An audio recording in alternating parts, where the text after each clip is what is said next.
What is up, guys? Thanks for tuning in. We're working on an EP3 today, and basically what's going on, I have already disconnected the battery and removed the air box. As you can see, we got brake fluid or clutch fluid, and we're testing out because right now I'm not seeing any leaks.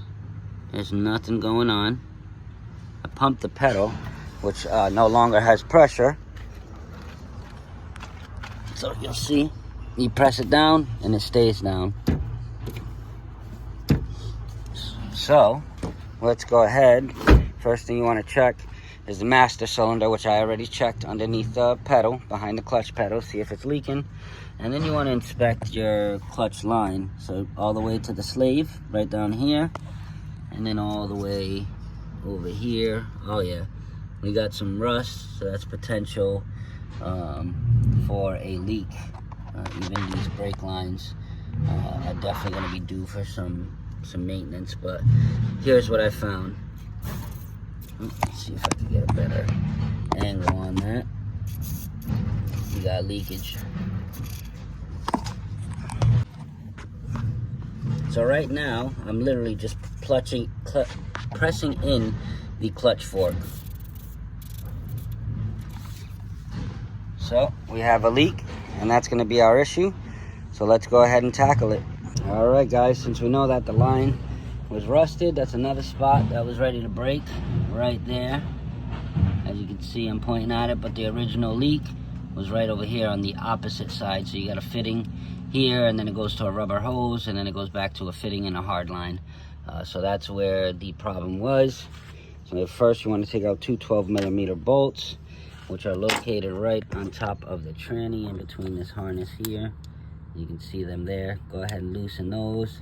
Should come right out. If you're replacing the line, go ahead and just cut the line or break the line. Either way, just get the line out, and then go ahead and we're gonna start. I'll put a socket on that. That's what I like to do, especially with rusted ones like this.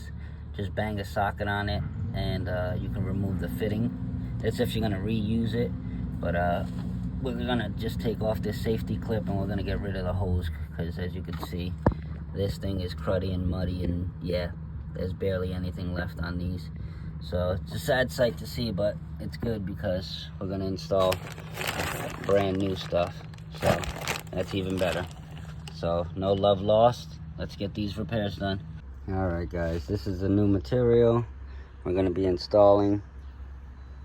Got the new line, master cylinder, and we also have our slave cylinder. So we're gonna install this. Well, first we have to remove the old one. So the old one has two 12mm bolts on there, and then it has a locking pin and a cotter pin. So you'll do that. We'll remove that to remove the cylinder. So this goes in here. You can see it's fit to just go in, and then you'll put this clip on there or take it off. Whichever way you're doing, you'll put it in or you'll take it out, and you just have to separate the two. I usually use a flathead. Has a little bit of tension on it, but just use a flathead, separate it, and then you should be able to pull it out. So with that said, I have everything out here.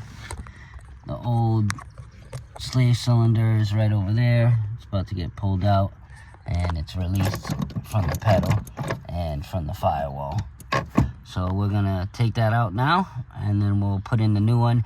But before we put in the new one, we're gonna put the reservoir and the line attached to it, because it's tough to get to this master cylinder. It's tucked in the firewall. And that's what I mean, stuffed in the firewall. It's literally right there. That's OEM. The aftermarket one looks different, but that's OEM. We're gonna remove it and install the aftermarket one right there.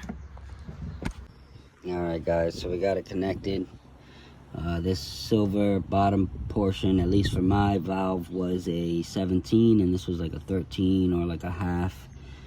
And then the same for this side. So just tighten both sides up, but it can move. It swivels a little bit. It has two locking pins on the inside, which holds this fitting in. And then we're gonna route this other one to go down where the clutch goes, so we can put that new slave cylinder in there, and then we can get this bad boy bled. So let's go ahead and we're gonna put it in there where it belongs, where she should go. All right, let's do this. All right, guys, we got the clutch all set, bled. I gotta top that off. Everything is in, that way you guys can see it, the way it's set up. Try and keep it away from that tie rod. When that line comes down, it looks perfect to go right here, but I didn't feel safe with the tie rod moving left and right, rubbing against that clutch line.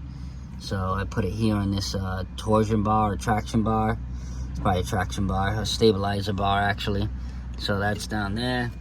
And I got it mounted right here to your transmission. And then right there.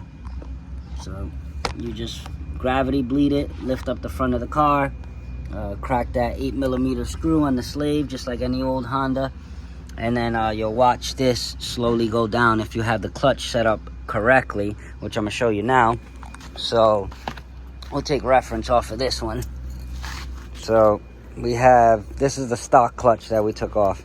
So if you see, you can see that it's backed all the way out. When you get the new one, it's probably going to be backed all the way right here. So you got to just adjust this, similar to this, but not too much, where you don't want this applying pressure. So don't apply too much pressure. You want it to sit, yes, like that. Because if it's too much and it's pushing in, it's not going to allow it to, you know, bleed and do its thing. So I'll show you.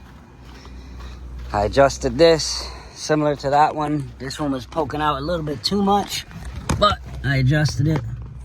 You can see it's all back together. Let me see if I can get you a view underneath where it actually screws. So let's see.